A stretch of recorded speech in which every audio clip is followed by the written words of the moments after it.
Welcome back students. So today we'll be starting a new topic. हमारा eastern philosophers का जो topic है वो हम कंप्लीट कर चुके हैं and before starting are western philosophers मुझे थोड़ा सा आपको माइंड बॉडी रिलेशनशिप के बारे में बताना है। स्पेशली डुअलिज्म और मोनिज्म क्या होता है इसके बारे में हम जानेंगे, तभी हम इजीली वेस्टर्न फिलोसफर्स को स्टडी कर पाएंगे।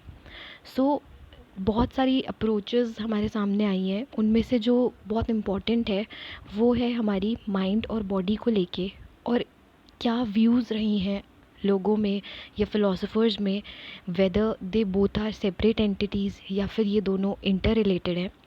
तो इसी के लिए हमारी दो मेजर अप्रोचेस हैं, मोनिज्म और डुअलिज्म।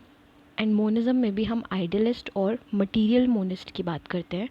अब हम थोड़ा सा देखते हैं कि ये होते क्या हैं।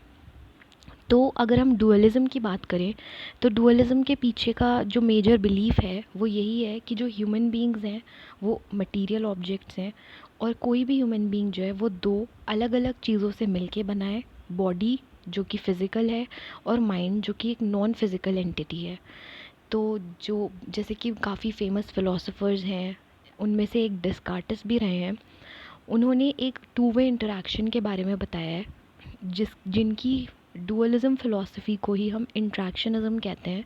और उसमें वो ये बताते हैं कि किस तरीके से हमारा माइंड और हमारी बॉडी एक दूसरे से इंटरैक्ट करते हैं, किस तरीके से माइंड जो है वो बॉडी को कंट्रोल करता है, और कहीं ना कहीं हमारी बॉडी भी उसके बाद हमारे माइंड को इन्फ्लुएंस करती है। तो इस टाइप ऑफ डुअलिज़्म को हम इंट्रैक्शनिज़्म कहते हैं। तो अगर क्वेश्चन इस तरीके से आता है कि डेकार्टस ने किस तरीके का डुअलिज़्म दिया है, तो वील बी राइटिंग इंटरैक्शनिज़्म। इसके बाद हम देखते हैं मोनिज़्म क्या है। तो मोनिज़्म में हम बात करते हैं एक सिंगल एंटिटी के एग्जिस्टेंस की, और हम ऐसा मानते हैं कि उसी एक सिंगल एंटिटी से ही हम निकले हैं। ठीक है, अब हम उसे एक कोई बड़ी शक्ति मान सकते हैं या हम उसे भगवान मान सकते हैं। We can just perceive him as a god.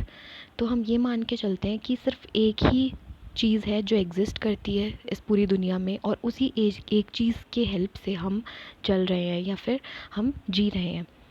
तो इसमें भी हमारे तीन तरीके के मोनिस्ट आते हैं। फर्स्ट इज़ आइडियलिस्ट मोनिज़्म, जहाँ पे ये बिलीफ है कि जो फिज़िकल वर्ल्ड है वो एक्चुअल में एग्जिस्ट ही नहीं करता। जो भी आप देख रहे हो, जो भी आपकी लाइफ में हर रोज़ हो रहा है, जो बाहर चीज़ें आपको दिखाई दे रही हैं, वो सब एक्चुअल में एग्जिस्ट नहीं करती हैं, बल्कि ये सब एक इल्यूजन है जो आपके माइंड ने आपको क्रिएट करके दिया है।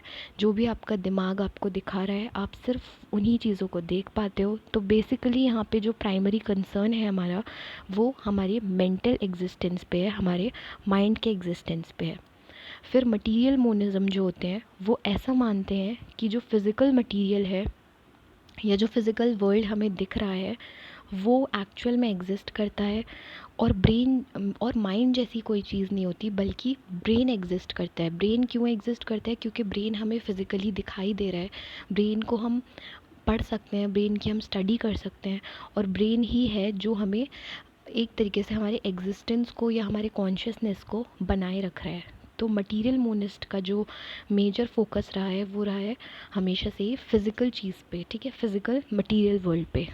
और लास्ट आता है हमारा न्यूट्रल मोनिज़्म, जो बात करते हैं कि मटीरियल दैट इज़ फिज़िकल और मेंटल, ये दोनों ही जो पर्सपेक्टिव्स हैं वो दोनों सेम हैं, सिमिलर हैं।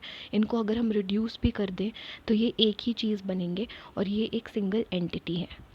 तो आई होप कि आपको डुअलिज़्म और मोनिज़्म का कॉन्सेप्ट क्लियर हो गया हो, because they are quite confusing sometimes.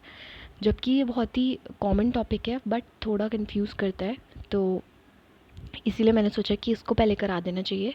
और उसके बाद से अब हम अपनी ग्रीक फ़िलोसोफर्स के बारे में स्टडी करेंगे नेक्स्ट वीडियो से। Thank you so much.